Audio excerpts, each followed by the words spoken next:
আজকে প্রবাসী সম্বর্ধনা এবং প্রীতি ফুটবল ম্যাচ আয়োজন যারা করেছেন বৃহত্তর জন্ডুপ এলাকার যুব সমাজকে সবাইকে আমার ব্যক্তিগত পক্ষ থেকে জানাই ধন্যবাদ এবং আমার মোবারকবাদ। এবং আজকে অনুষ্ঠানে সম্মানিত প্রধান অতিথি, বিশেষ অতিথি এবং এলাকার গণ্যমান্য ব্যক্তিবর্গ সবাইকে আসসালামু আলাইকুম, ধন্যবাদ জানাই আর বৃহত্তর জন্ডুপ যুব সমাজকে যে এইরকম একটা প্রীতি ম্যাচের আয়োজন করা হয়েছে।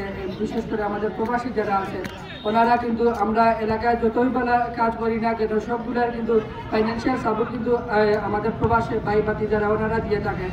আর এইরকম টুর্নামেন্টের মাধ্যমে কিন্তু ওনারা আমাদের বৃহত্তর জন্ডুপ কিন্তু অনেক গ্রাম নিয়ে গঠিত, একে অনেকের সাথে অনেকদিন দেখা হয় না, প্রবাসী আসার পরও কিন্তু অনেকে দেখা করতে পারে না। কিন্তু এরকম টুর্নামেন্টের আয়োজন করা হলে টুর্নামেন্টের মাধ্যমে এলাকার সবাই উপস্থিত হন এবং একে অন্যের সাথে যোগাযোগ এবং সম্পর্ক প্রতিস্থাপন হয় এবং আমাদের এলাকার যারা প্রতিভাবান প্লেয়াররা আছে ওরা কিন্তু খেলাধুলা করে কিন্তু এদের শারীরিক এবং মানসিক বিকাশ ঘটে।